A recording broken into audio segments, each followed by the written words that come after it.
Good morning. Today is June 30th. Last day of June, peeps. Alright. And as always, we will start with a reflection, a daily reflection on the Old Testament. Surely goodness and mercy shall follow me all the days of my life, and I will dwell in the house of the Lord forever. Psalm 23:6. Without question, the 23rd Psalm is one of the most beloved and often repeated scriptural passages. It is a tribute to the Good Shepherd, the one who loves and leads his sheep in paths of righteousness.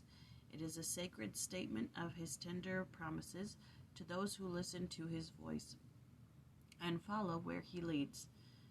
More is intended in verse 6 than appears on the surface.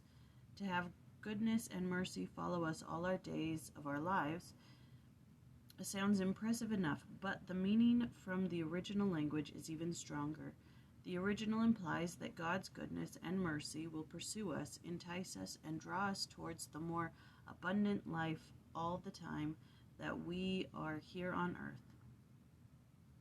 The Good Shepherd is as eager to find his sheep as he is for his sheep to find him. All right. So today is 1 Kings chapter 18 verses 16 through 30. And so yesterday Obadiah went to go get Ahab, and in these verses he gets him. They go and they see Elijah, and they say to him, "Are you the one who's vexing Israel?" And Elijah says, "I'm not doing it, you guys are. Gather the people together and we'll prove it." So he gathers the people together. He gathers all the priests of Baal together, those who sit at Jezebel's table.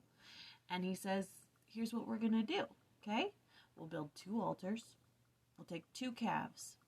And the priest will dress one and I'll dress the other. We'll put it on our separate altars, but we will not put fire under it. We will call upon our God and see which God answers with fires. And whichever one answers with fire, that will be the God. And the people of Israel, sounds logical. We'll go along with that.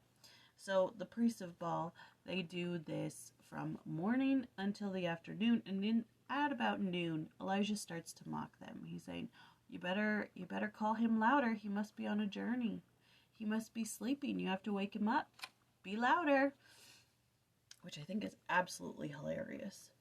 And so they go louder, and they're like cutting themselves and jumping upon the altar and making a big show, and nothing happens. And that's kind of where we leave off at 30. So we've only got one tiny thing here, and then the rest is for the rest of the chapter, which is tomorrow, but that's fine. So, the work of the Lord is sustained by miracles. When we come to our tasks with a prayerful and humble heart in the service of God, then miracles, both seen and unseen, sustain our efforts, just as they did the work of Elijah. Elijah, the prophet, on the Lord's errand, seals up the heavens in response to the pervasive wickedness of the leadership of Israel. Elijah is sustained miraculously by ravens, and later by the widow whom the Lord has called into service. The meal and the oil are multiplied. The sun is restored to life. Elijah, who is ever unquestioning in his obedience, is able to prepare the way for the Lord's intervention in the idolatrous culture. And thus we see that the hand of the Lord is upon the earth, and his miraculous power is displayed.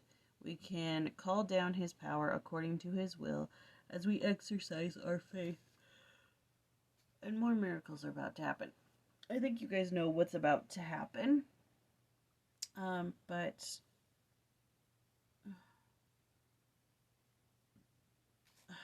I'm just going to read this one because we've got a lot for tomorrow. So, the power of God, the impotence of Baal. No power of darkness, no force of iniquity, no influence of worldly honor or prestige can stand in the way of the Lord's agenda to bring about the building up of his kingdom and to establish Zion. Elijah, moved by the Spirit of the Lord, persuaded Ahab's governor Obadiah to set up an audience with the king. Elijah ordered the king to assemble the prophets of Baal and challenge them to a contest in which the Lord displayed his power miraculously. Elisha then eliminated the prophets of Baal to cleanse the land of their iniquitous influence and cause the Lord to bring rain once again to the people. The power of God can and will be manifest among the children of man today, according to their faith and the will of God. So after the Lord wins the contest, all the priests of Baal slaughtered. And that's what you get for being wicked and idolatrous. Alright? Alright. I'm going to leave you now with the prayer from A Diary of Prayer. June 30th. This is Memorials upon Several Occasions. Eternal God, in whose perfect kingdom no sword is drawn but the sword of righteousness, and no strength known but the strength of love, we pray thee so mightily to shed and spread abroad thy Spirit, that all peoples and ranks may be gathered under one banner of the Prince of Peace, as children of one God and Father of all, to whom be dominion and glory now and forever. I liked that one. That one was easy to read. Ay, ay, ay, tomorrow is July. I didn't mean to rhyme. But anyways, that was 1 Kings chapter 18, verses 16 through 30. We will see you for the rest of the chapter tomorrow. Love you all. Bye.